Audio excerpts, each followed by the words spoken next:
I haven't received any apologies. Diolch, Rhian. Declarations of interest. Any declarations of interest, please?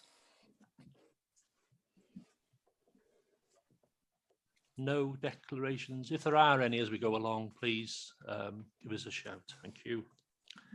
Urgent matters agreed by the chair. There are no urgent matters agreed by the chair, so we'll go on to agenda item number 4, the minutes of the previous meeting. Can I just like to thank Graham for chairing that meeting as well.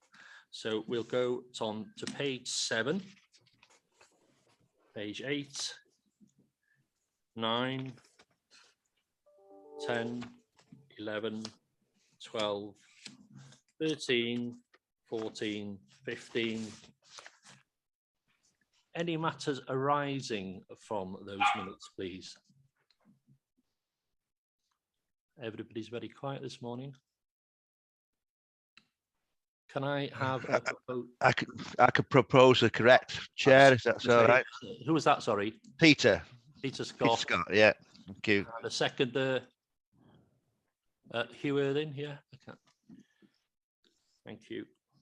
Are we all in agreement what they are correct? Yeah. Just have a show of hands.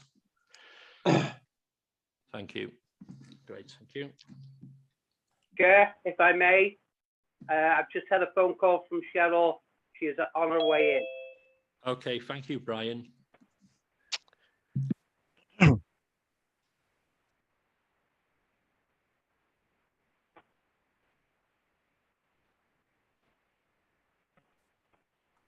Right, we'll go on to agenda item number 5, and we have Councillor Brian Jones and Tony.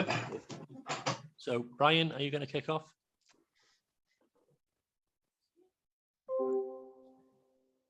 Tony, Brian's not in at the moment. Do you want to kick off? Okay. Tim Towers is joining now.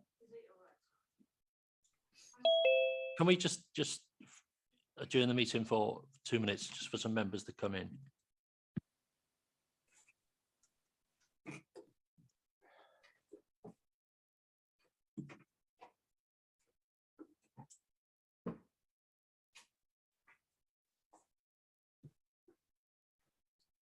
Brian Jones, lead member, and Tony Ward. Brian is on his way, and we also have Tim Tower, who is a report author.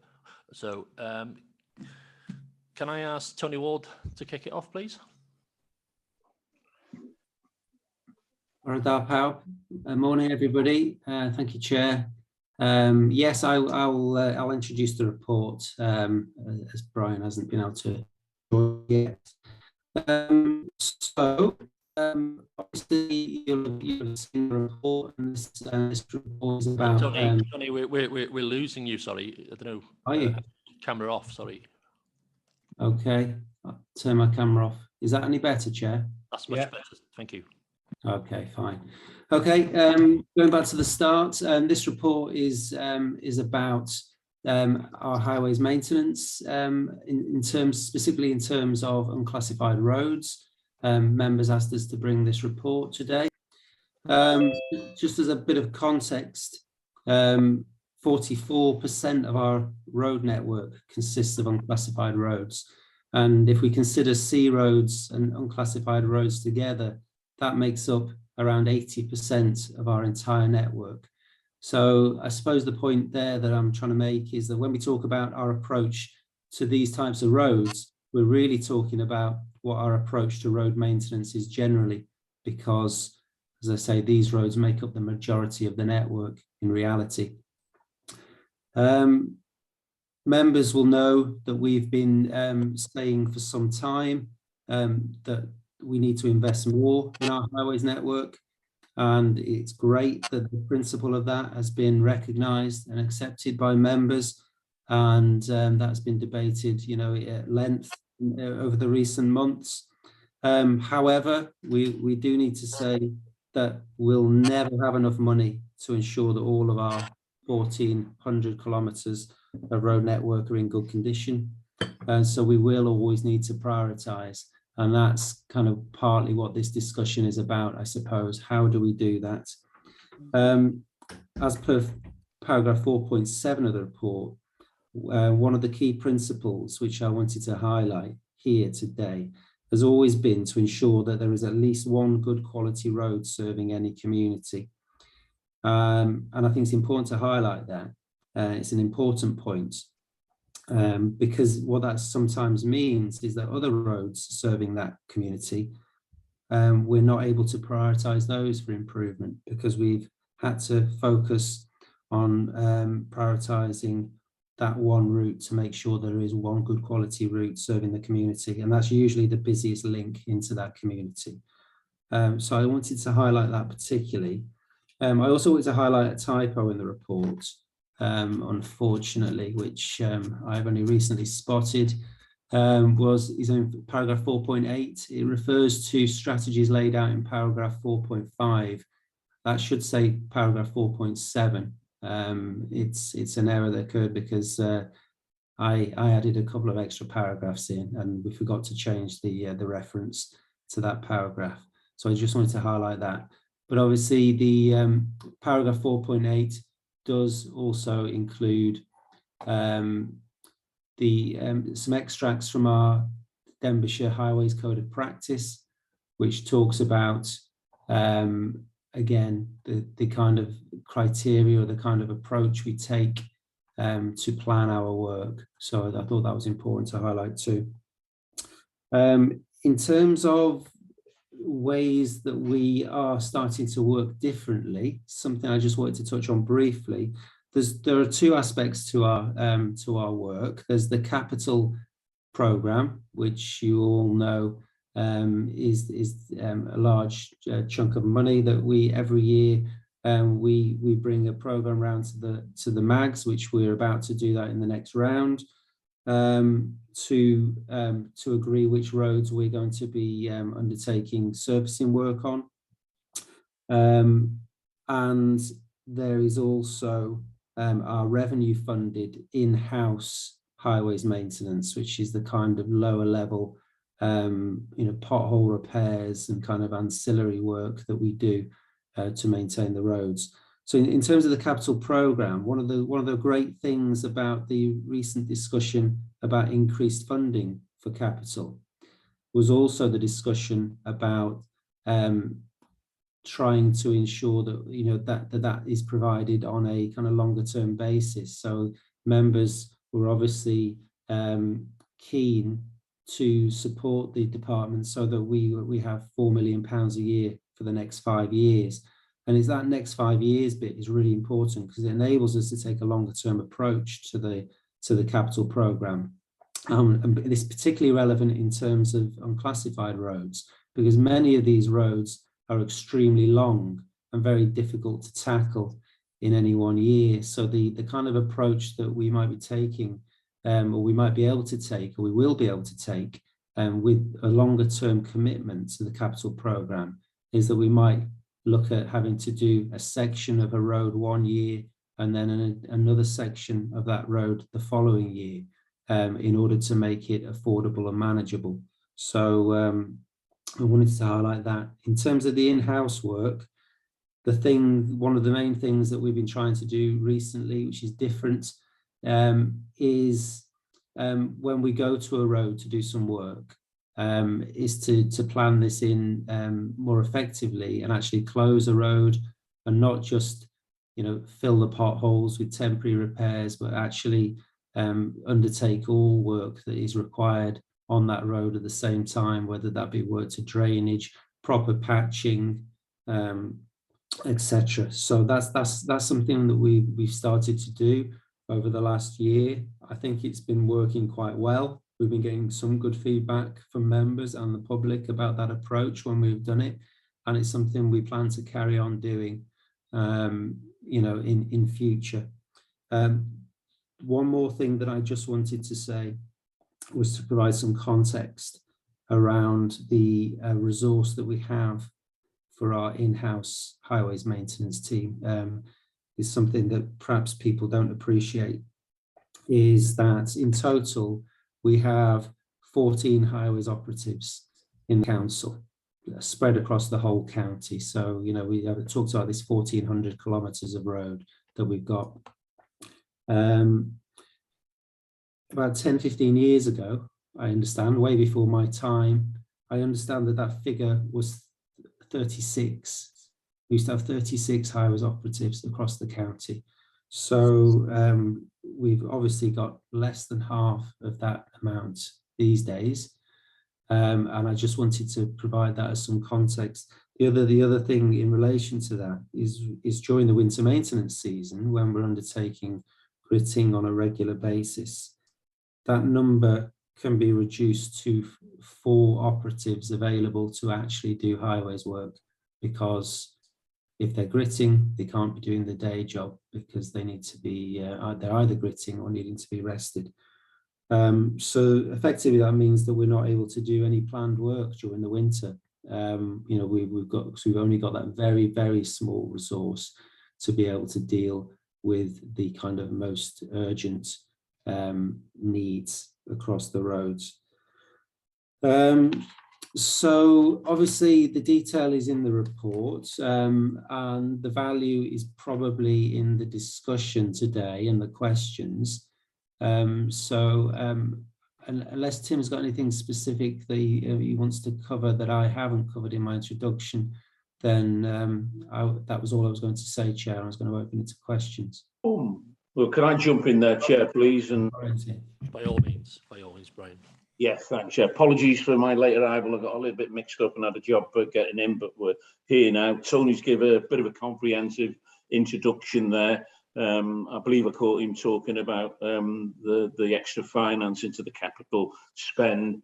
I'm hoping you're going to bring it up in this meeting this morning. It's not in the corporate plan, this extra spend at the moment, and I believe as the lead member, having spent nearly 5 years struggling with the problems with the highway network, I think we're in a better place. We're going to leave it in a better place at the end of this council in respect of there's more funding, capital funding available, which we passed in a motion at full council, but it needs to go in the mainstream corporate plan, so it's all secured up and there's no misunderstandings on that front with the finance. Very important for me that, but there's still issues. I did catch Tony say we're never going to fix everything, but I think the approach is getting better with the help of some of the local members in them rural areas who have built up relationships over this 5-year run.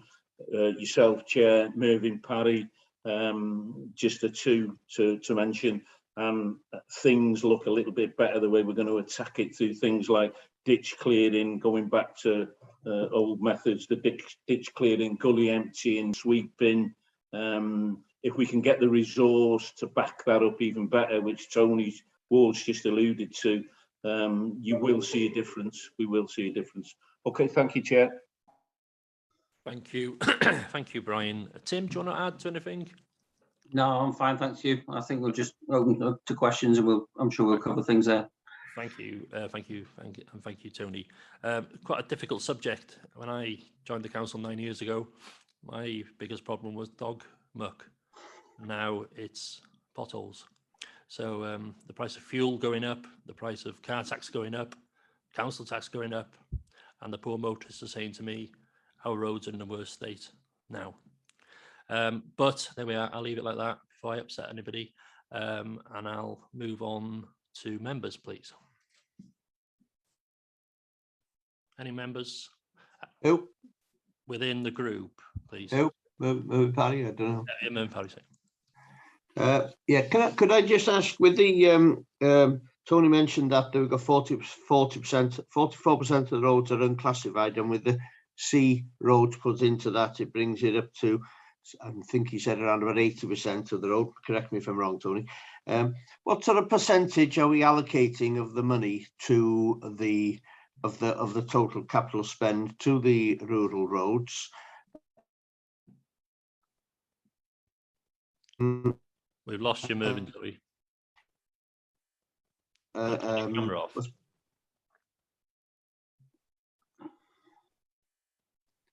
Can you hear me now, Chair? Yeah, we caught you up to rural roads. Yeah, I've just wondered, with the 44% of the unclassified on the C roads, making about 80% of the road network, what sort of percentage of the budget is actually allocated, or if it is, to the rural roads? And there was also a bit of, I remember that there was a bit of a savings money that was coming in. Correct me if I'm wrong. I think it was around about 800,000 that was going to be spent somewhere. Could you just maybe fill us in on where that might be spent, if it's still available? And is there any more money actually coming in from that, apart from that 4 million that's likely to come in to help us do these rural roads? Thank you. Thank you, Mervyn. I'm going to take members from inside the group first. I'll take Graham Tim's question, and then if somebody could answer Graham and Mervyn's questions, please. Jock, Gareth. Just one point that I'd like to raise, and that is, I think you raised part of it before, actually, because you said that your life was plagued with reports of dog fouling. Potholes has become the new dog fouling, I think, in the county, and get a lot of comments about it. I think I remember Tim reporting at some stage 2 or 3 years ago that the roads were all inspected, and the A roads were inspected every week or something. I wonder if you can remind us of the frequency of that, because my idea is that in the future, hopefully, there won't be all these complaints about potholes, because the roads will be kept in a reasonable state without having to have complaints. And what I want to know, really, what I'm trying to find out is, how long would it be if a pothole appeared if nobody reported it before it was filled in? Because that's what we want. We want it to be an automatic system where these things are caught and they're filled in, and the council is fulfilling its duty to provide good roads. I mean, with the salt bins, I did ask about if they were going to fill the salt bins that appeared, and apparently they're waiting until someone reports it before refilling a salt bin with the new system, which I don't think is very good, really. You know, there should be a system which the county finds out what the state of its assets are, and it happens automatically. So how long would it be before it was filled in? Yeah. Diolch, Graham. Gwyneth, I just cymryd atebion gen officers. Just take answers from officers, Gwyneth, and I'll come back to you. Officers, could you answer Martin? Sorry, Martin. Mervyn. Okay. How much of that do you want to start with, Tim? I'll pick up pretty well all of it, Tony, thanks. Okay. In terms of this year's budget, i.e. 21-22, I could probably get the figures, I can supply the figures after the meeting, but as a general principle, we had 2.5 million, of which I stripped out 800,000 to do surface dressing. Almost all of that went on the A and B road network. Our A and B network is actually pretty good for the most part. So the surface dressing keeps it in good condition. So that element almost always goes on principal roads, and the same will be for next year. There is obviously then some resurfacing that we're doing on B roads. From memory, this year we probably put another 400,000 into principal road network. So the remainder is then going on the unclassified network, including the C roads, so the 80%. So perhaps this year we're probably talking 50-50. So 50% of the budget goes on 80% of the network, or the other way about, 50% of the budget goes on 20% of the network. But we always have to bear in mind that I'm managing risk. So the busier roads carry the higher risk. So therefore we need to keep them in the better condition, which is why we've always argued that we need to increase the budget so that we eat into that 80% better. But if you want actual figures, I can give them after the meeting. I think that's close enough for me. That's close enough. Okay, thanks, Mervyn. In terms of the additional spend, there is 900,000 been provided as additional. We haven't spent that yet, but 450 of that we're allocating to rural roads in a few locations. They were on the reserve list for the MAG that I brought round last spring. So they were roads that we already had discussed. And when I come around the MAGs, we can update you on that. The reason we haven't done them is because we were hoping to get, as it turns out, it's quite a dry winter. We were leaving it until the spring because we couldn't work on them in rainy conditions. So they're programmed in for late March, early April, and we can update you on those as I come around the mags. And 450,000 of that additional funding is going to go on a micro asphalt program for some housing estates. And again, they were on the reserve list last year. So we have identified that money and identified how we're going to spend it. And I hope that's fine. I can't answer the question about whether there's any more funding coming. I can leave that for others to do. And Graham's question about how long would it take if a pothole wasn't reported, the inspection frequencies change. We do town centres every month. We do most of the rest of the network, urban network, every 4 months, and we do the rural roads twice a year, so every 6 months. We have 10 days to repair a pothole once it's been identified. So the longest, if nobody reported a pothole, it would be 6 months plus 10 days is the maximum if it wasn't reported. Chair, if I can, and going back to that question, that the other question there about any more funding that's likely. Obviously, we always live in hope that there might be some additional funding coming our way. You know, sometimes we do get additional funding from Welsh Government.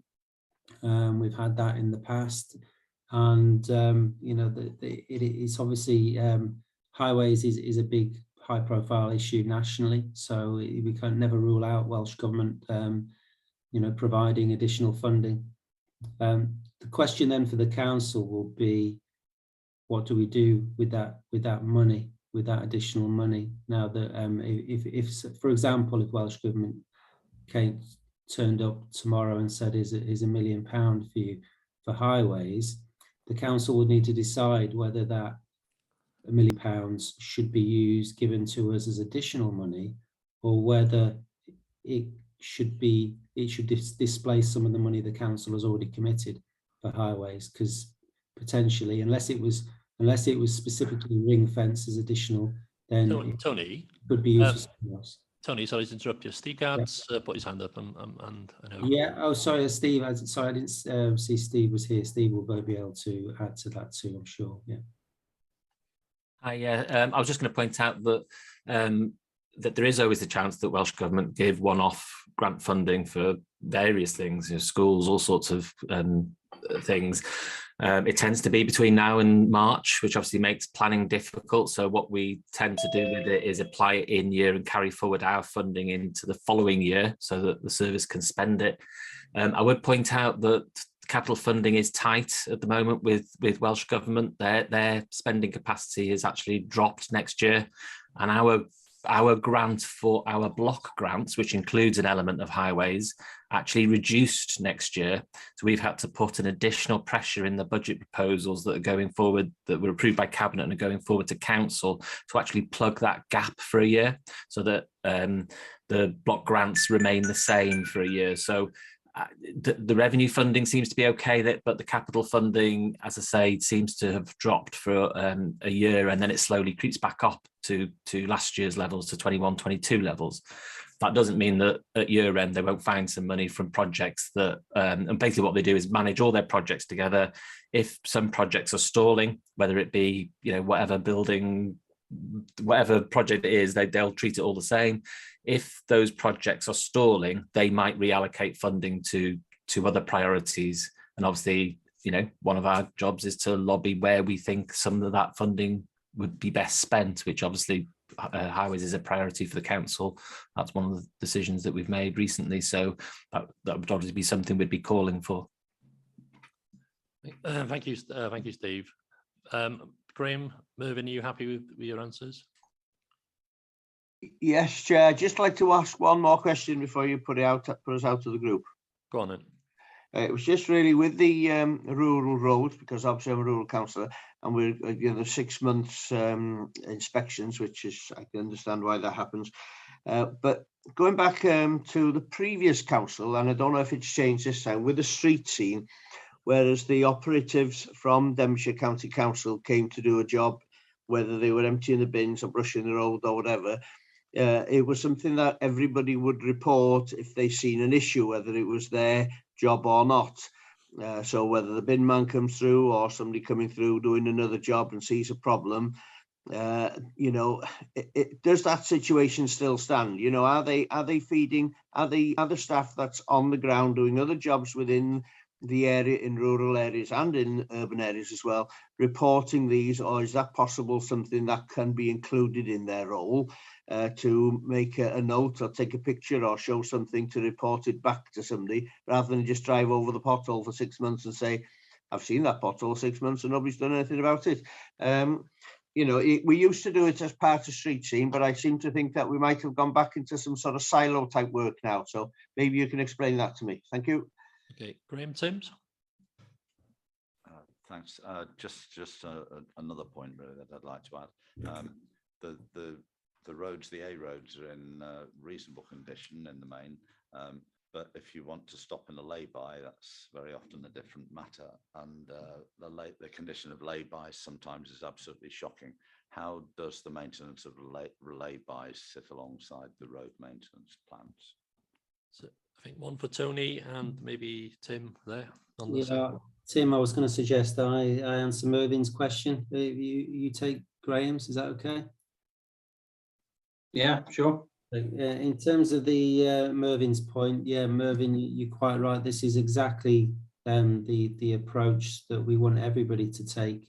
And in fact, not just officers within my service, but, you know, officers, you know, who work for the council generally, because, you know, that is the kind of culture we want to create, and we want everybody to buy into.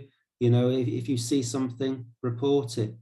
Because as we've just discussed as one of the, you know, in answers to one of the other questions, you know, in theory, a pothole could sit there for 6 months and 10 days. If it's, you know, if the inspection cycle is, you know, it falls that way and nobody's reported something. So that is something that we want, which we're asking all staff to do. It's something that we will need to continually talk to staff about, to try and make sure that everybody's kind of in that same frame of mind, that if you see something, report it. And it goes for all things really, not just about highways, but it's important in relation to highways. A lot of our staff drive the highways network, you know, every day as part of their job. So we want people to do that. So it's something we'll continue to do, something certainly that I will continue to push in my service with my service managers and all our staff. But actually, as a council, if you think about this in terms of a one council approach, it's something we want everybody to do. So it's an important point. Thanks, Mervyn. Thank you. Thank you, Tony. Mervyn, I think maybe we Can I just add one extra thing to that, Chair? Can I just finish? Sorry. Yes, sorry. Yeah, I think, Mervyn, it's something what we need to add on with the recommendations, because I've sat here for 9 years and I've heard this story before and it's not happened. So maybe recommendation as we go along. Yeah, Tim. Yeah, sorry, Chair. All it was I'm also keen to change the culture of the lads who actually work in highways as well.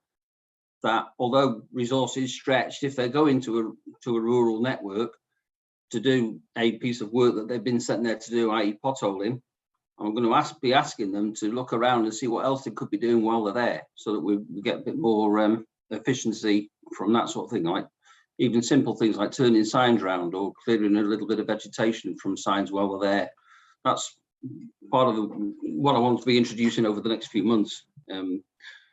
They tend to be of the mindset they've been sent to do a particular job in one particular area, but I want them to take a wider view while they're there. Thank you, Tim. Right, moving on to Gwyneth. Sorry, just on Graham's point about laybys. If laybys form part of the adopted highway, then they should be maintained to the standard of that highway. So we need to be, if laybys aren't getting addressed, we need to be doing those at the same time to the same standard. Thank you, Tim.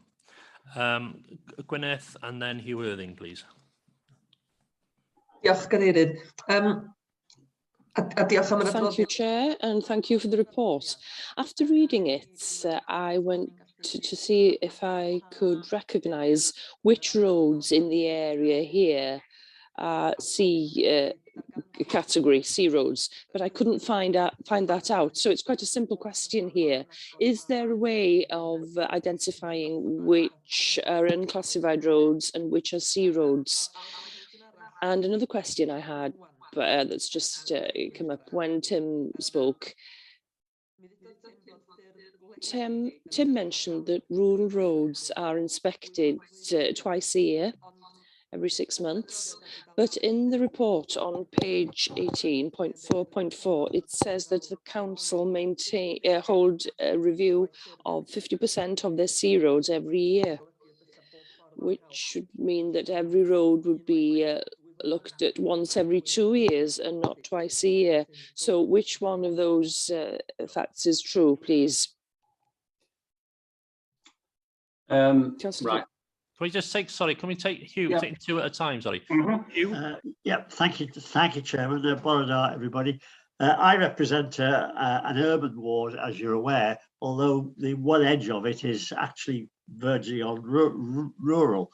Are we talking today about this very substantial spend on rural roads, or are we taking into this conversation urban roads, particularly the roads that serve the highway developments, not the main roads?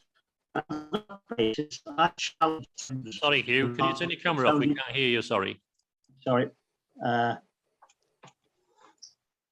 What I was trying to say, that I would challenge Tim's remarks about this 6 months business, because there's pieces of a road around my ward, albeit roads running through housing areas, that are in a dreadful state. So is it maybe that one man's poor road surface is another man's pothole, and there's a line that defines a pothole that gets attended to, but a whole stretch of appalling road surface doesn't get attended to? So really, I'd like to see, yes, of course, the rural roads need attention. Of course, they are not trying to say that they don't, but equally, there's an awful lot of urban roads in the towns that also have poor road surface and potholes. And Tim knows that, because I mean, he must drive over some of it as he comes and goes from his home address, as he heads up into the hillside area. So as I say, I raise my eyes at this 6 month thing, because there's areas that I've reported more than 6 months ago. So I'm just making a note to send in yet another report to see if that gets some action. Diolch, Hugh. Thank you, Hugh. Tony, who wants to answer those questions? I'll take those on board. Okay. I must admit, the C road side of it is confusing to me as well. In fact, I had to ask Karen Hawkes some months ago for a map showing me which are the C roads. If you want them for your area, I can send them down to you. They're not very obvious, to be honest, and certainly once you get into a lot of the network, it's hard to differentiate between the C road and any other road. In terms of the inspections, I think I need to clarify here. Under the Highways Act, we have a duty to formally inspect the road, which is what the Code of Practice says, which is where the 6 month inspection of a rural road comes in, because that is what was agreed in the Code of Practice. So we formally inspect every rural road twice per year. In the report, what is referred to is the scanner, which is an external contract which uses lasers to assess the road condition. And we do all of the A roads, all of the B roads, and half of the C roads with that process. So that isn't part of the formal inspection. It's a separate process, and perhaps the report didn't clarify that. Going back to Hugh's point, yeah, of course, I see the network, and we have one budget for all of the road network, and my job is to try and balance that risk. Part of my problem is to perhaps try and get across that a bad road in one area is nowhere near as bad as a bad road in another area, and I'm trying to balance that sort of budget to manage the risk rather than the road condition. And I know the areas that you're referring to, Hugh, and yeah, ideally we would be doing work on them, but at the moment they don't quite fit into that overall iterative process of where the budget fits in terms of managing the risk. And I know that's a waffly answer, but that's part of the juggling that we've got. Thank you, Tim. Gwyneth, who are you happy with the response? I'd come, sorry, am I cutting across you, Gwyneth? Did I llaw lawr, sorry, Gwyneth? Yeah, Hugh Worthing, thank you. Yeah, I was just going to come back to say that we have a country lane in my ward that was always a quiet country lane, and it's constructed to that standard. Tim knows what I'm talking about. But in our wisdom over recent years, we've allowed planning application after planning application along that lane. So it's now no longer, or it's losing its character as a rural lane, and it's becoming the road to quite a lot of new properties, all probably averaging 2 or 3 cars per property. So the traffic is increasing. The road surface is deteriorating. It's in a very poor shape, but the road doesn't go anywhere. It doesn't link up. It just stops at the other end when it gets to the Bishop's Woods. So to that extent, it's not a priority, as Tim says, because it doesn't go anywhere. It just serves the houses.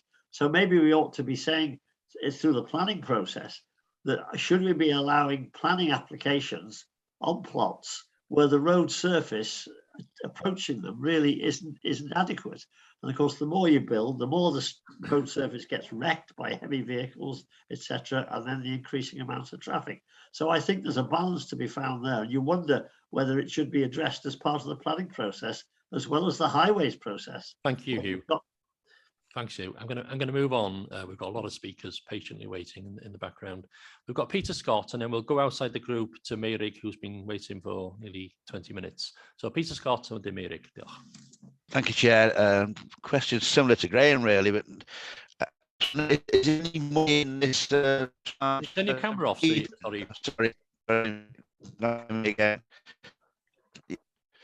I'm just wondering if there's any money in this for pavements along these rural roads, as well as the roads. Some of the pavements are in just as bad condition as the roads at times, and again, even on the 525 into St Asaph, the pavements are a little bit of a nuisance, and some of the pavements around the urban areas as well. So just a question about pavements as well, really, Chair. Thank you. Thank you. Meirig Lloyd Davies, diolch. Diolch eto, barchus. Thank you, Chair. Thank you for the reports, and could I also thank there are 2 roads being repaired in my area. Thanks for that. The road on Wigvair and Penabont, and it would be useful to know for the people who know along that road to know when that would be completed. Losing workers to reduce costs, that's what's happened in this department, like every other department in the county, and we're suffering because of that. The questions I have start on page 20 and we're beginning on 19. 4.8 on page 19. A and E in English will utilize revenue budgets and so on to keep as much water off the carriageway as possible. Well, I'm sorry, Tim, but that isn't happening. I've got a complaint about a B road near me, and the water has been splashing on that road for a long time now, and the work still hasn't been completed. And also F, there's a complaint that the work with the jet patcher is not as good now as it was at the beginning, that the finish isn't as efficient. Sometimes there's a lump, and other times it opens quite quickly. Another thing with regards to technology, we have agreed for years that the ADA, I'm afraid the numbering is different in Welsh to the English here. And next, page 21, section 5. Think I hear you there. If I can find it. I think what was being explained there was that the numbering isn't the same, the letters in Welsh and English. Under 5.1, you're saying that investing in roads and bridges to maintain a viable, sustainable infrastructure. Well, I hope that you remember about Llanelch Bridge in Trefnant. I know we're discussing that with officers, but don't forget about us. And under 6.1, it says there is no significant impact on other services, and the approach set out in this paper will be delivered within existing budgets. Existing budgets, well, you've told us that there is no funding to repair the bridge, so how can that be correct in this context? Thank you, Chair. Tim, do you want to come in there? Can I just come in first on that last point? Yeah, I think, you know, I mean, this report is kind of around the principles and the strategies that we used for maintaining the road network, particularly unclassified roads. So, you know, it wasn't intended to be all-encompassing to cover things like Llanelch Bridge. We certainly haven't forgotten about Llanelch Bridge. I hope that Merrick would acknowledge that, because we're regularly updating him and the other local member in relation to that issue. And I think we've got a clear position on it. So you know, this report wasn't intended to cover that. I just wanted to say before Tim comes in, the section that Merrick was referring to there, 4.8, with all the subsequent numbered points. I don't think we're trying to claim that we've resolved all of these issues. These are just highlighted as the key things, the key principles by which we work. Certainly water on the highways is a significant issue, and you know, it's the one thing that we really need to try and resolve, because water on the road is not a good thing and leads to deterioration. We all know that, and we've referred in other recent meetings to a drainage review that Tim is undertaking with the team with that in mind, because it's something that, you know, we do need to make sure that we do all we can. But so we weren't trying to claim there's no water on the highway, Merrick. We wouldn't try to do that, because it wouldn't be true, and it is a significant issue, particularly as we get heavier and more frequent rainfall events these days. But sorry, Tim, I just wanted to say that before you came in. Oh, that's fine, Tony. Just picking up on Peter's point. Yeah, I mean, we've argued for additional funding for carriageways, and that's the £4 million figure that we talk about. On top of that, I've also year on year received what they call the block allocation, part of which we use to do work on footways. I must admit that we don't get that many complaints about the condition of footways, but there is a small allocation for us to do some work, and we also do some revenue work with footway slurry type materials to take out any unevenness. I think I'm aware of some of the paths that you're referring to, and you know, they're on the to-do list when we have the resources to do them. So that's thank you, Tim. That's fine. Thank you. Yeah, just going back to Merrick's point about the jet patcher, we didn't actually use last year because we were still trying to rejig the teams and get that on the go. We have reviewed what we want to do with it.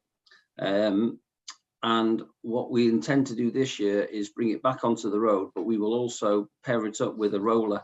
I think that's one of the issues that we've had in the past, is that the machine has worked in isolation, and us having a roller following on behind it should compact the material better.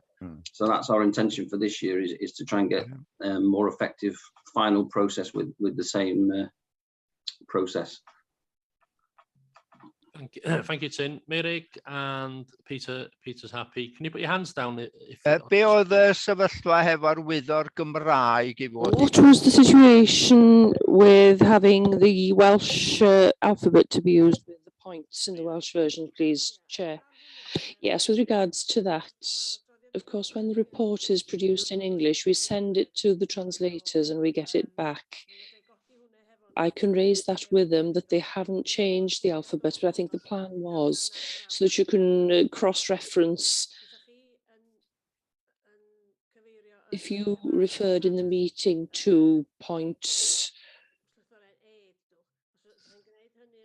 A, well, A wouldn't maybe be A in Welsh or E, for example. Thank you, Chair, and thanks to Rhian for the explanation, but that wasn't, that's not what's been agreed on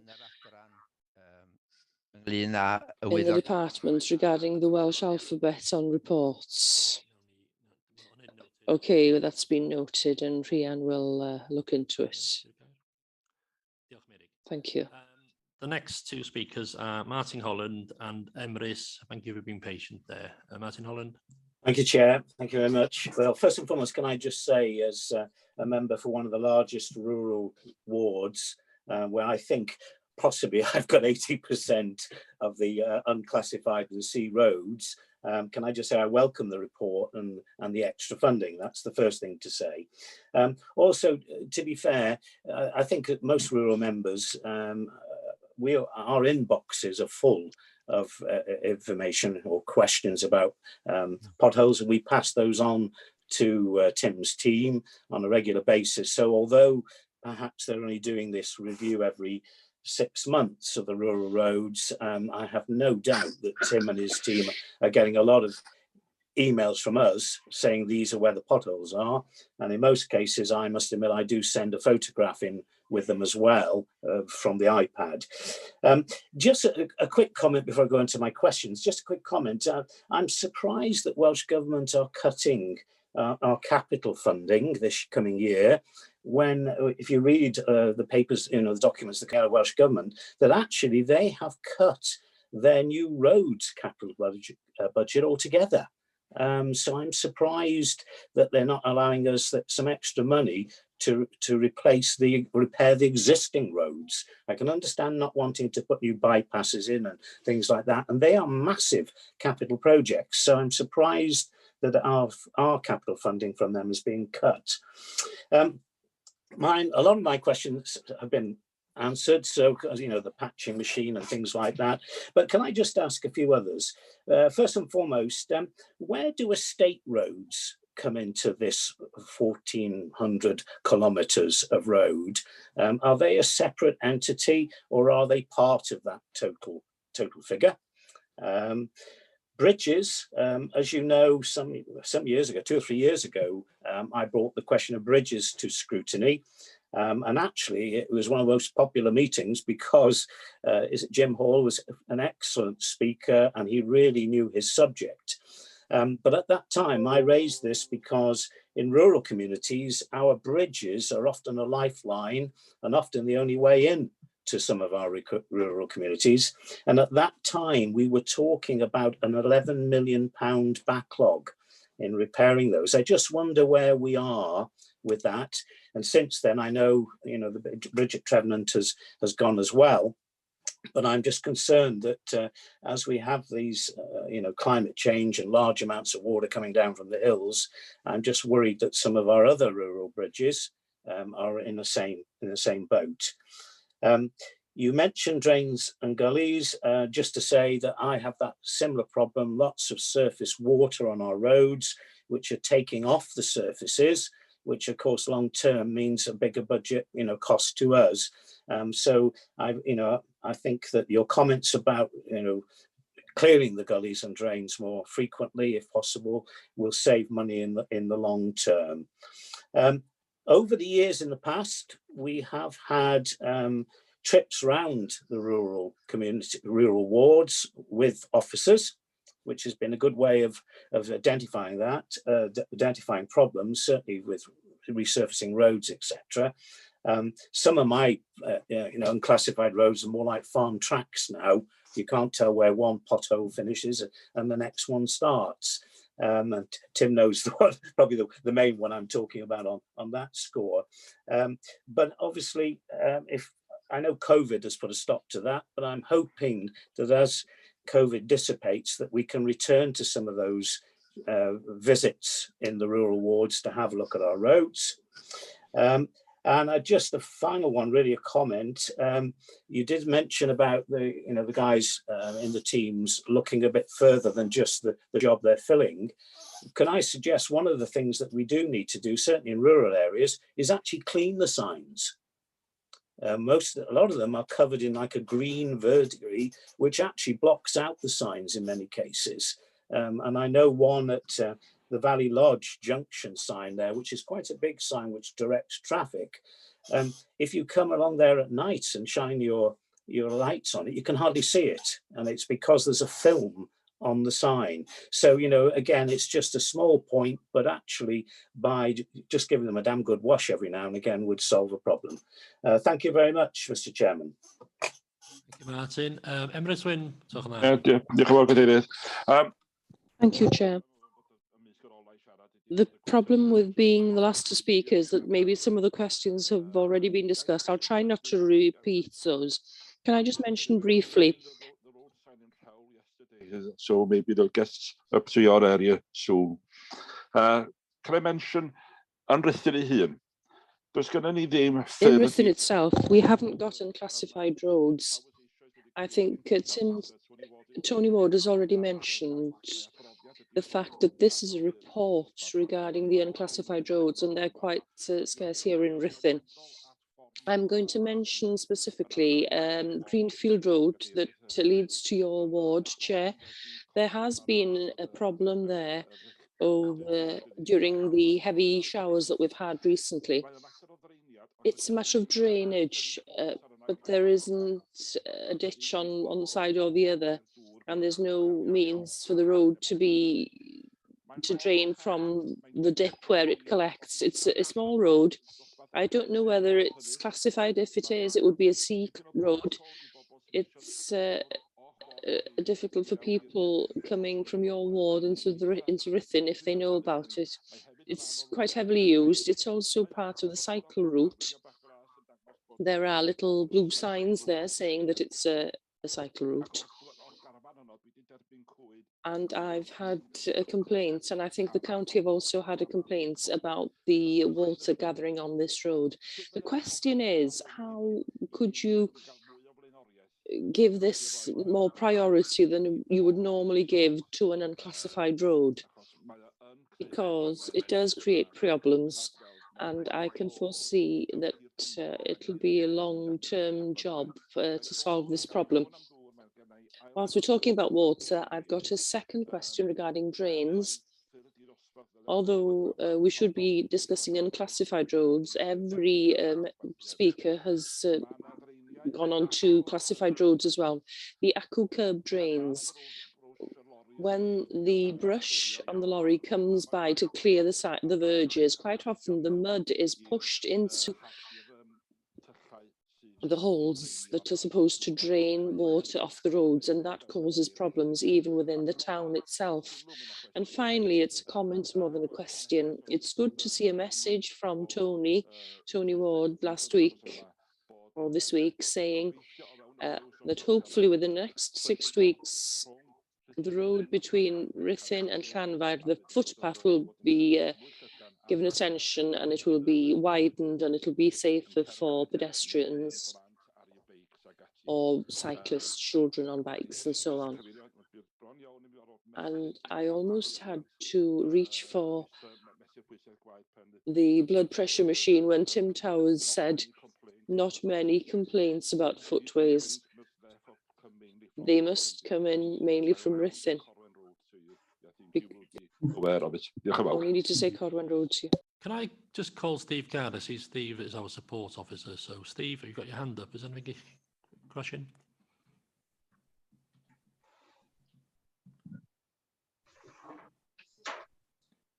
You're on mute, sir. Sorry, Steve. Sorry, Chair, my fault. I was just going to answer Martin's first point, if you want me to come in on that. By all means, no. Yeah, it was just on the funding from Welsh Government. We have talked to Welsh Government. They come to our Society of Welsh Treasurers meeting, And they're clear that this isn't a policy decision. It's a one-off funding decision because their capital grant has decreased that they get through the Barnett formula. So it's not, they're definitely saying that it's not a policy decision. So next year, that funding will be back in the settlement is what they're saying. Yeah, so just to clarify that, it's a 1 year shortfall in funding that we're choosing as a council to fill. And Welsh Government is saying that in following years, they'll have enough funding to put that back in place. Well, you know, obviously we'll have to wait and see, but that's what they're saying. So it's not a policy decision, but it's just a one-off 1 year funding decision. Thank you, Steve. Tony and Tim, I'm sure you'll do a duet. Yeah, I'll come in, Chair. Martin asked about where estate roads are. The table on 4.3 is the entire network. So that unclassified urban network are the estate roads. 222 kilometres is the estate roads. So that's that. Obviously, the highway network is a complex thing. It includes retaining walls and bridges and culverts and everything, and our job is to manage those. We're about to go into year 6 of the structures backlog program, so we are working our way through that. You know, it was identified and members supported that with additional funding, so we are working through that backlog, and you know, setting aside issues like Llanach Bridge and other infrastructure damage that we've had, we're still on track to get that backlog addressed. Just picking up on Martin's point about if you put a C360 in, if you can add a photograph, it makes all the difference. It really does help us to sort of quantify what the actual issue is. And I think maybe with the new C360 system, if the more customers that send in photographs, the easier it is, it makes our job. So if I could encourage you as members to try and do that would be very helpful. Thanks. Right, Emrys, the Greenfield Road problem is perhaps an interesting example of the juggling that we need to do. It's a busy road in terms of residents walking that way, and we get that. The water does stand there because the fields are higher on both sides of the road. But ultimately, after about an hour, the water drains away. But the solution to put a new drain there is extremely expensive to take that water away. So it's one of those, yes, we appreciate there's a problem. Yes, we know we need to do something about it. But where does that fit in terms of trying to prioritise if the water drains away fairly quickly? I suspect there is an old soakaway there, but we're not entirely sure. But that's symptomatic of some of the problems that we're getting, particularly with drainage issues where water sits there and we have no records of any systems in place. So it's not that I'm ignoring the problem, and we will be working to try and address it. But I just wanted to flag that up as a sample of some of the issues that we as a service have to try and take on board and try and manage. Tony mentioned before about my review of drainage. That includes a review of the gully emptying schedule. Now, over the years, we've put those ACO drains in. We have no proper record of those. And what we intend to do is to get a full record of them and then to align clearing those with the sweeping schedule. So we'll be working with street scene so that we align, the plan would be either to clear the drains out before we sweep them, or to sweep it before we clear the drains out.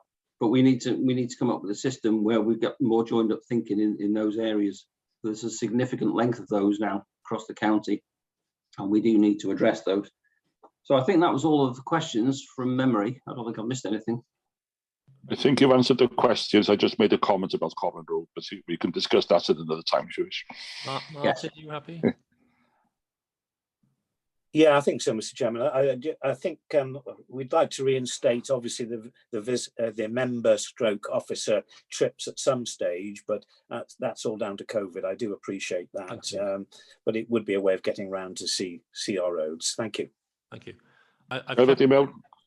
Gael, come here, Emrys. Yeah, sorry, I'm in here. Gai bod yn deg, da ni wedi cael trip. We've had a tour around the town with Tim Towers in August. when we showed some of our concerns as 3 local members to Tim Towers, and I'm very grateful to him for coming with us that day.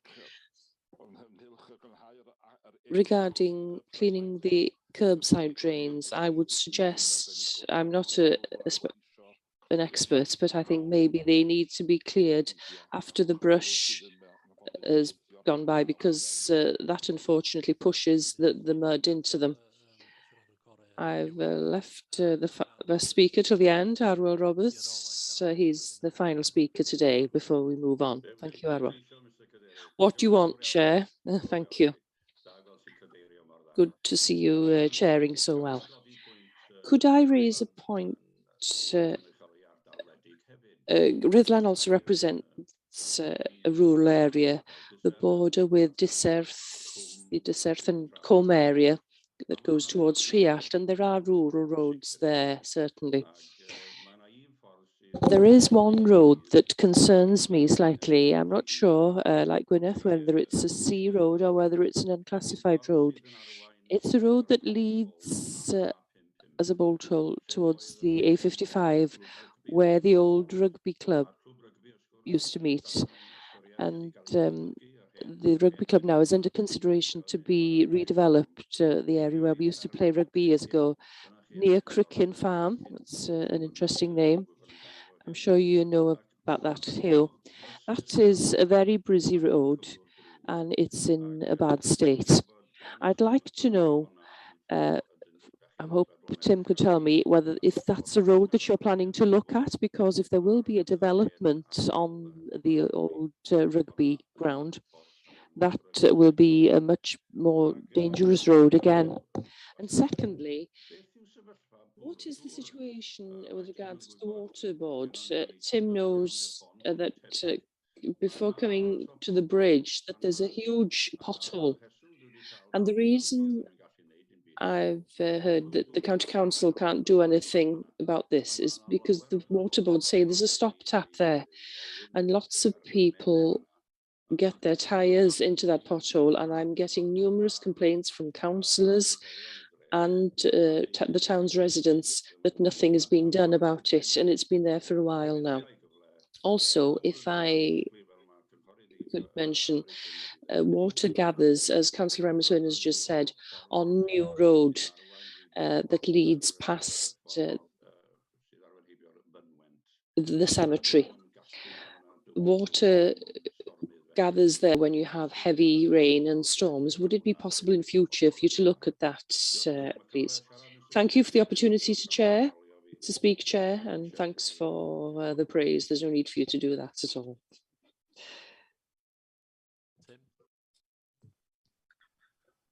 Crickin Road, that was one of the roads that we closed last year. We did some significant work on it and improved it, and I think it's pretty good at the moment.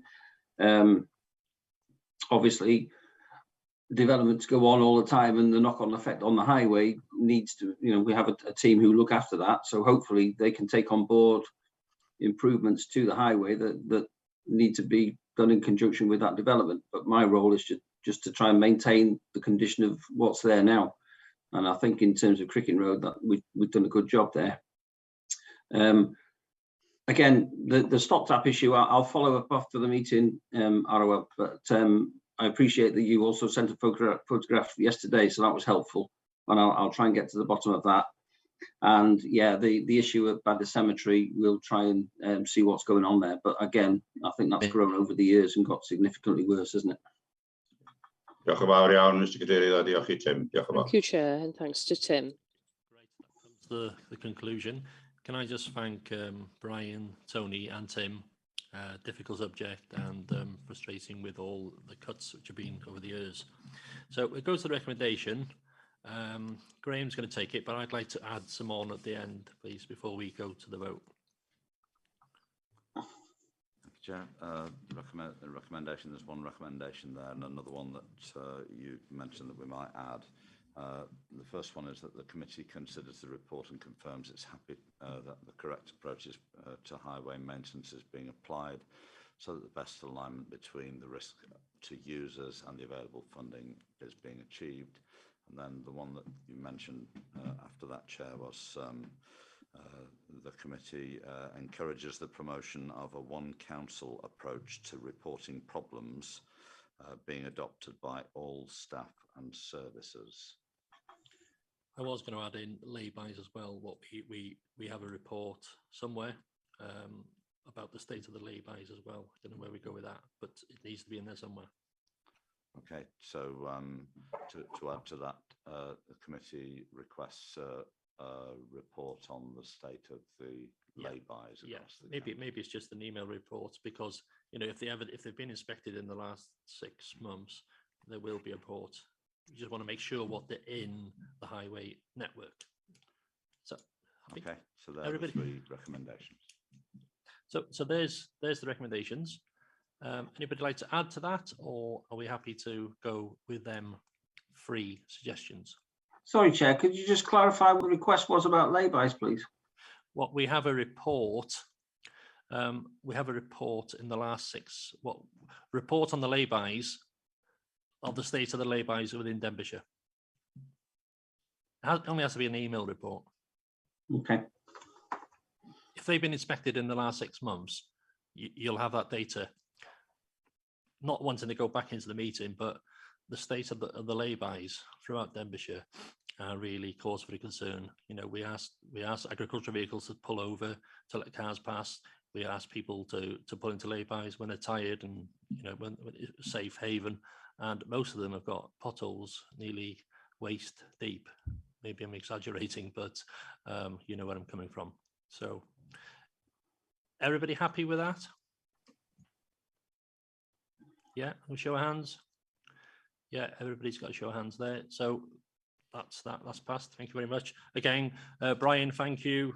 Tony, thank you. And Tim, thank you very much. Always a pleasure having you. Thank you, Chair. Thank you. Thank you. Can we swiftly move on?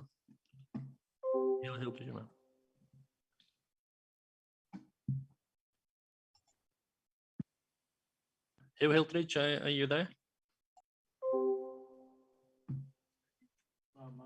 I am, Chairman, yeah. Yeah, great, thanks, sir. So agenda number 6 is Hugh Hildridge, lead member of education, and it's safeguarding Welsh place names in Denbighshire. Author is Tim Dillon, and Hugh, do you want to kick off? And then I'm sure Tim will come in after as well. Hugh, you're welcome. Yeah, well, I think it's quite straightforward, but that's probably the kiss of death. But basically, this is a paper for members to discuss the content of the report, and basically look at that they are satisfied with the council using all the powers that are given by Welsh Government regards to safeguarding the Welsh and historical names in both natural and the built environment. So what we're saying is that the in the future that we are here to make sure that the Welsh names are not replaced or displaced by English names in the future. So it's a policy from Welsh Government in the Act of 2016, and therefore that's why Tim is here, because it's more of a legal situation than our own policy, because it is with Welsh Government. And what isn't in the paper, and I will just, our policy as well, I'll address it now, is that our policy is no longer to name streets, etc., after people, because we've seen situations where people have had streets named after them, and therefore, with the slavery and everything else going on, the debates at the moment, I think it's just safer to stay away from that, because that is a Denbighshire policy that we won't be doing that in the future. But what's in front of you is the Welsh Government policy to protect the naming of Welsh streets, etc. Tim, do you want to add anything? I think. Okay, thank you, Councillor. Thank you, Chair. Yeah, obviously you've had the report. I think essentially the legal position is to have due regard to the guidance and have due regard to the Welsh heritage and Welsh language. It is not a specific duty to have strict Welsh language naming. but it's to have due regard to that.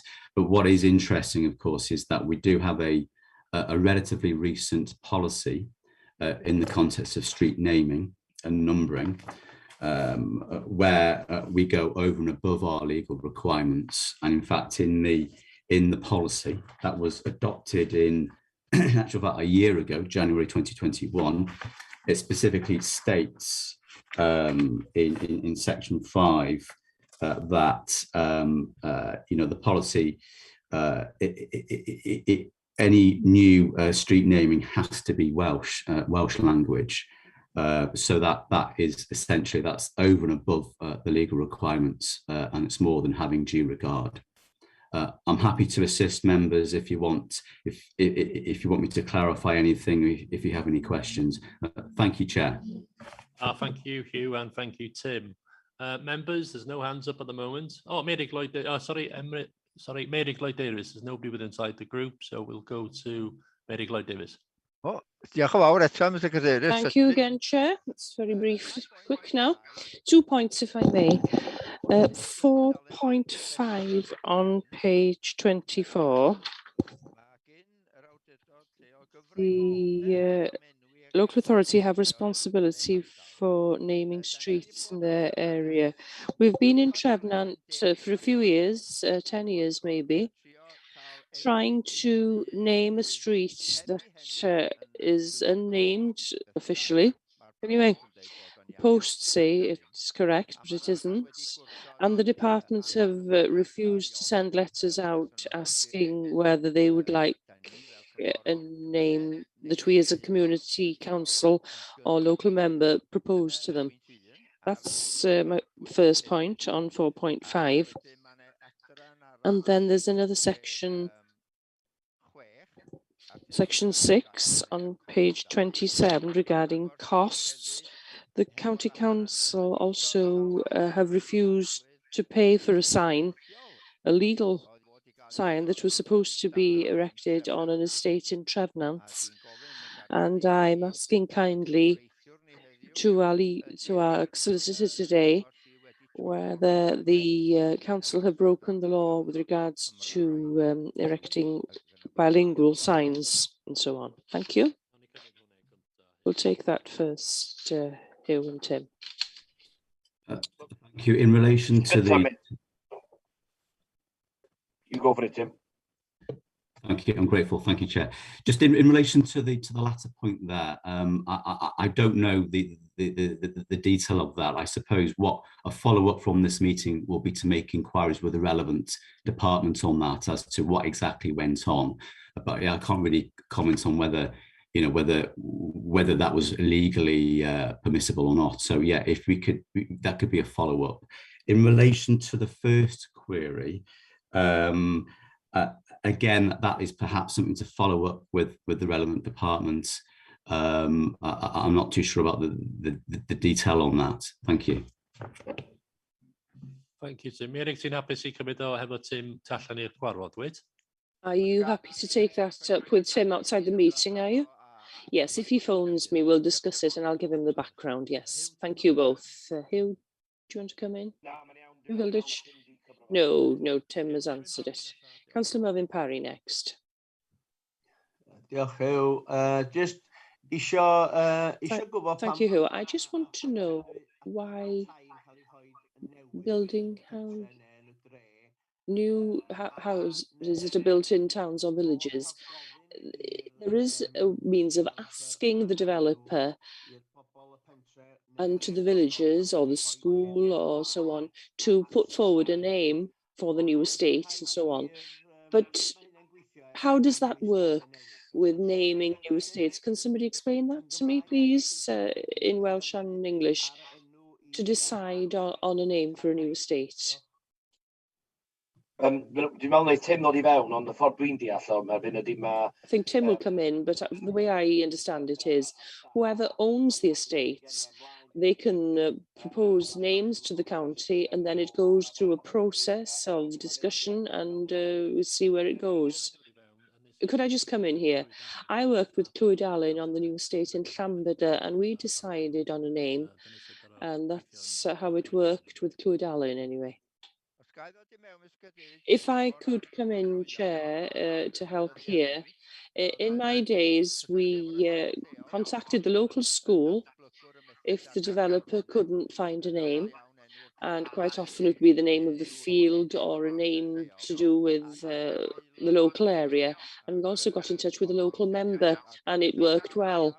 And the housing associations were sometimes good for finding one or two names, and then we were given the opportunity to choose the appropriate one. Thank you. Does that answer your question, Mervyn? Yes, it'll do for now. I'll make further inquiries myself. Thank you. Next speaker is Graham Timms. Can I just say that on this particular issue, I mean, I want to thank the council really for following this decision through, because naming streets has been discussed a lot, and the fact that our county was only the second county in Wales to have a Welsh only policy last year, I think that's something to be proud of. So thank you for all those that were involved in that, and let's hope that we can continue to be leaders in other policy areas in Wales too. Diolch yn fawr. Diolch. Dim cwestiwn fan'na, just. Thank you. No question there, just a comment. Councillor Emily Swyn. Yes, thank you. Just a brief comment. I'm trying to squeeze a question in as well. If you look at Appendix B to the reports, policy, street naming and numbering policy, new streets, section 2, and there's a list of streets that could be used. You should, oh, I can't find it. We've got a list there of the word drive in Welsh. It concerns me that that is on an official document, because I've never seen a sign using the word drive in Welsh. Check the dictionary and it's not listed there. Unfortunately, it is listed in the Welsh University's dictionary, but I would think that it's listed because it's a word that's used verbally and not in written form. And I could ask for that word to be removed from the list, because it's going to be used again in future when it's translated. It's usually ffordd that's used rather than drive, which means the same as road. That's my only comment there. I've said in many meetings, it's nice to see these Welsh signs, and I welcome this report on the whole. It gives the Welsh language a prominent place in the county's policies in terms of signs. But no Welsh signs is going to help or is not going to safeguard the future of the Welsh language on its own without getting the structure right to support it. But there's also, the historical element is also important when naming places. We've got Lôn Cai Bricks in Ruthin, or Brickfield Road. There's a reason behind that. There is a connection between the work that went on during that road in the past, and I would never argue against using Brickfield Lane or Brickfield Lane if that is the desire, but I'm not very comfortable with Lôn Cai Bricks as the only Welsh alternative for the road.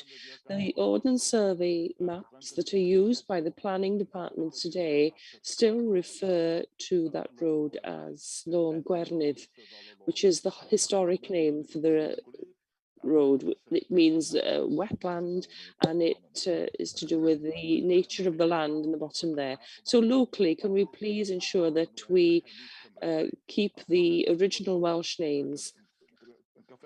And generally, can we please avoid using words that have obviously been anglicised from the Welsh language unnecessarily when there are better forms available? Thank you.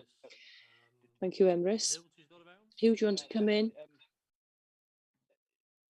Pethau really, Emrys, dwi'n cytuno efo'r drive. I agree with drive. I don't recognise it as a word that we use in Welsh. And maybe Tim, if we could ask him whether that document could be changed. I don't know where we stand legally there. I'll have to ask Tim that. I've got an English paper in front of me here. Replaced or displaced by English names. Dyna'r bwriad y polisi yma. That is the purpose of this policy, that we don't change in the future. We won't be saying Lone Kai Bricks isn't Lone Kai Bricks anymore. It's going to be Brickfield Lane. That won't happen. That's why we're ensuring that we safeguard the Welsh names in future. So I don't know, Tim. With changing the policy, because I personally would agree with the Emrys that Drave, but he cynnig dros ysgwydd really. It's just a bit of a throwaway word that's been thrown into the policy, which really doesn't sit in the Welsh language, really. That's right. Thank you, Chair. Can I assist? Yes, of course you can. Thank you. Just with this, I suppose, with the role of this particular committee, Scrutiny Communities Committee, I suppose the actual policy itself was agreed at Cabinet, I understand, and I suppose you would give recommendations to Cabinet to amend the policy. I think that might be the correct approach here. Thank you. Thank you, Tim. Alla gei di dod nôl pam dyn ni'n neud y recommendations, Emrys? Bydd rhaid i rywun o'r pwyllgor wneud yr argymhelliad. Iawn, okay. Someone from the county will have to make the recommendation. It may be possible to do it also because it's a minor change. If the recommendation goes from this committee, rather than going to the Cabinet formally, it can go as a decision to the lead member. So we'll get somebody from this committee to do it. Graham? Emrys, do you want to come back? Yes, very briefly. Could I just explain my point regarding Lone Kai Bricks, which is people have accepted it. I've got nothing against it, but I don't want to lose the traditional name Ffordd Gwernydd, Lôn Gwernydd, because it has a very obvious connection with the area. If we could use both, no problem. A sign on its own isn't going to safeguard the future of the language, but it is going to safeguard the old names. And with regards to the word drive, yes, verbally fine, but I'm sure I use it myself, but in the written form, it's a very minor change. But if it was to appear on a road sign, it would cause quite a local response, I'm sure. Thank you, Emrys. Gwyneth next. Thank you. I didn't have a question originally, but having heard what Emrys said, I did consider maybe it should be part of the policy that place names shouldn't be translated directly. There's an example near me here in Corwen where there's a road called Green Lane, and I've seen it translated so many times as literally Green Lane. Ffordd Werdd, Lôn Las is the correct translation of Green Lane, but translators often translate green to green, although it's blue that's actually used in Welsh. So maybe there should be something in the policy or in the report to ensure that place names aren't translated literally, as it were, but translated more naturally. Thank you. Okay. Hildrich. Yeah, just that's it, because dwi'n siŵr yn iawn ar ran y gyfraith. Again, I'm not sure what where we stand legally here, but my take on this is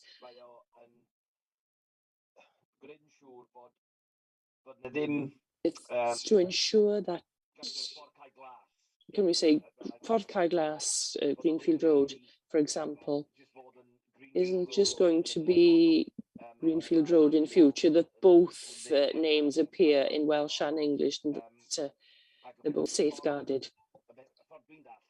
The way I understand it is that if I was to name Greenfield Road or Ffordd Cae Glas in future, it would just be Ffordd Cae Glas.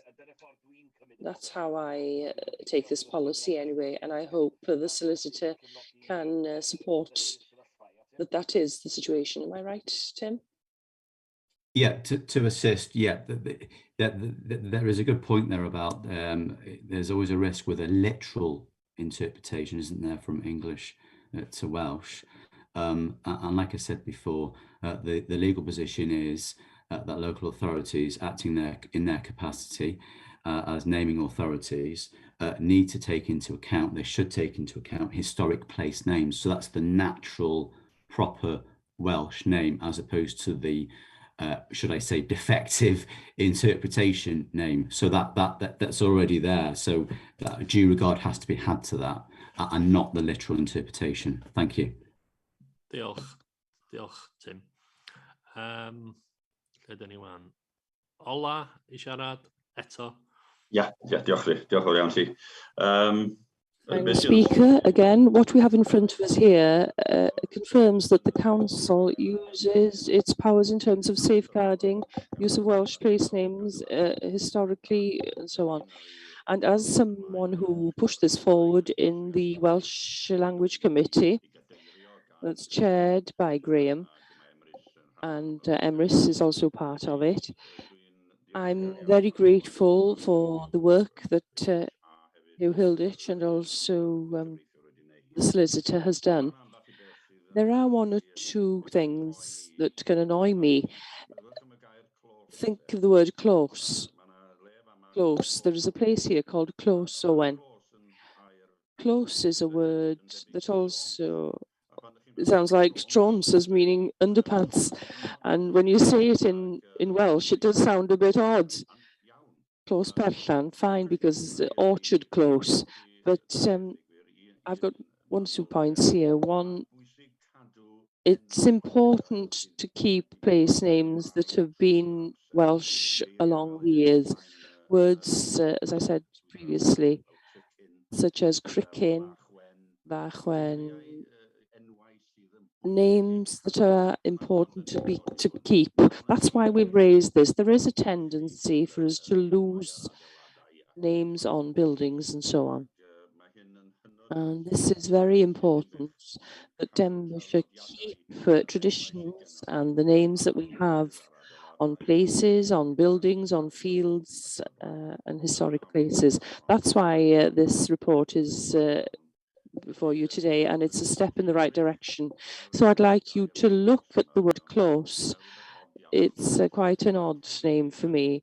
And also, if names have appeared before, naming people, does this policy have the right to get rid of that name? That is, say, Hugh Williams Close, for example, and we say, well, we don't want the name Hugh Williams on this place anymore. Is it possible to move that, to remove that after it being there for a while? Thank you. Thank you, Arwell.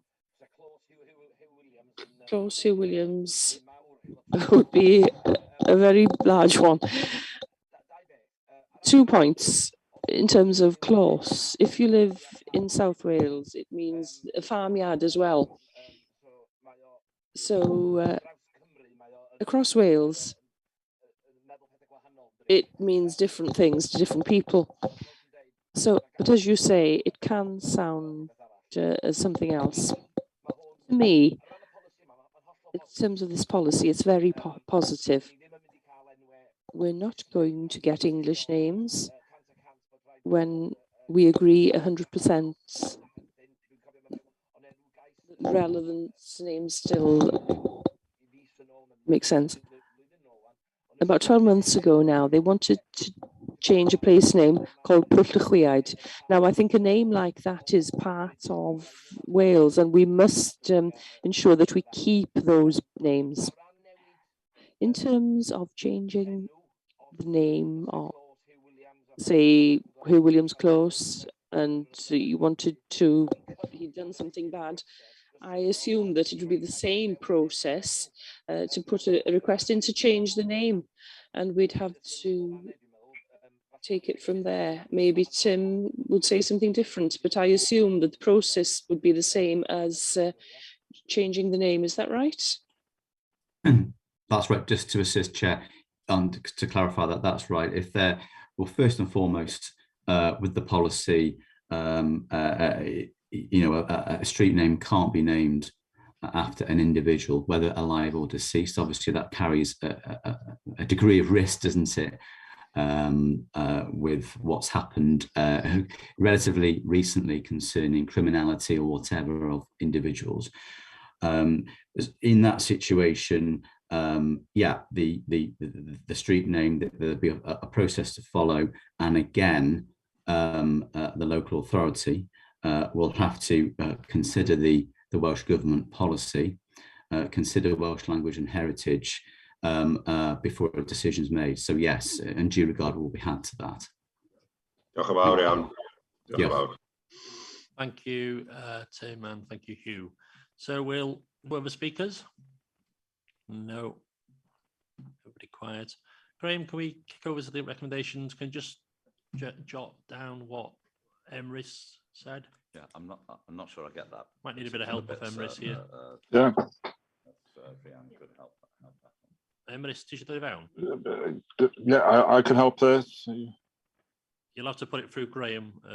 Yes, I can. Yeah, okay. I'll speak in English as well. So, the use of the word drive would not be acceptable on any sort of official document or signage. Yes, when we speak the language and we can use it colloquially, it's not a problem at all. As I say, I would probably use it myself, not that I notice that I do, but I'm sure I would occasionally. The translation for drive normally would be ffordd, the same as road. That is my point on the list on Appendix B, Section 2, policy and the naming and numbering of street naming and numbering policy in the report. So we can remove the word drive from there, please, or else it will be used. And if it is used, could be open to criticism from outside. Okay, diolch, Emrys. Emrys, I know it's the councillor's decision. Tim, are you comfortable? Yes, yeah, that's fine if there's a recommendation to that effect. Thank you. Diolch. Yeah. So that recommendation would go to. The recommendation would go through to cabinet, but they may decide that it's a minor amendment, so they may ask that it doesn't formally go to cabinet itself, but it'll be done under delegated decision powers by the lead member, which I think would be Hugh anyway. So that the committee writes to cabinet to the cabinet member responsible. Yeah. Okay. Could I make? I think we're ready. I don't know if the point that I was going to make, Gwyneth, is about the renaming, the translation of names. No, I want to make a comment on the drive issue. Ah, sorry. If I can. What Emrys has said. Yes. Yeah, go on in. Yeah, far away. It's just that that section, as far as I can see, is not in the Denbighshire report, but it's in the report from the Welsh Government. So are we able to change that? I would have thought that we can't. So, sorry, that is actually in Denbigshire's policy. It's on Denbigshire's policy is on page 57 onwards. On that. If I can assist, yeah, it's on page 57, I understand. Page 10 of the actual policy itself. It's got a Denbighshire badge on top. Yeah, I'm going to.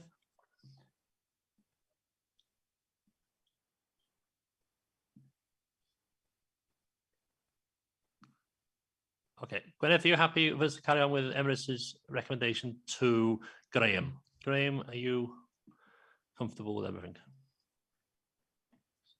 Still can't find it. Page.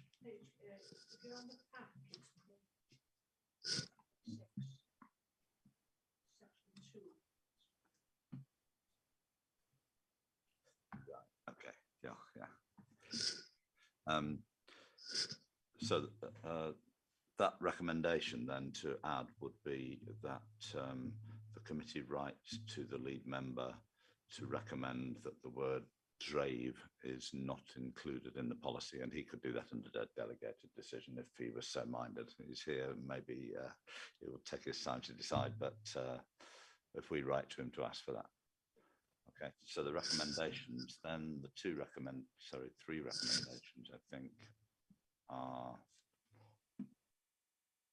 the first one that members discuss the content of the report, which we've done. Second one, to confirm that they're satisfied that the council is fully utilising all powers conferred upon it with regards to safeguarding Welsh and historic names. Not easy to hear you, Tim. Sorry. Sorry. Okay, I'll start again. Did the first one. The second one is to confirm that they are satisfied that the council is fully utilising all powers conferred upon it with regard to safeguarding Welsh and historic names in both the natural and built environment. And a third one that we want to add, that the committee writes to the lead member to suggest that the word DRAVE is deleted from the Welsh language policy, the street naming policy that they've done. Okay. Before you go on, Chair, can I don't know if you've seen the message that's come through from DS, referring to point 2.1, where it states that the new pedestrian space will end with one of the following. It should be to begin. Is that something we need to take notice of in here in this meeting now before we vote on it? No, I think we've had the recommendations. Graham has read them out. We've listened to the debate. You're not on this committee. We've been kind enough to let you speak and put your concerns over. So members of the committee, Graham has given us recommendations. Do you want to hear them again, or can we go to the vote? I need a proposer and a seconder. I'll propose them, Chair. William Parry and Brian Blakely second. Can we have a show of hands or everybody's in agreement?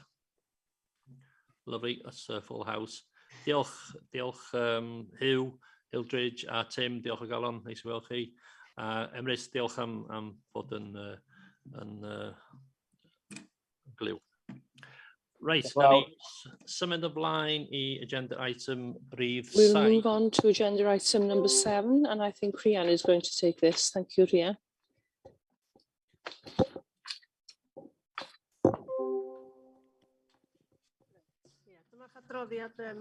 This is your usual scrutiny work programme. You'll see in Appendix 1 on page 89 your work programme for future meetings. A decision was taken in the Chairs and Vice Chairs group in November.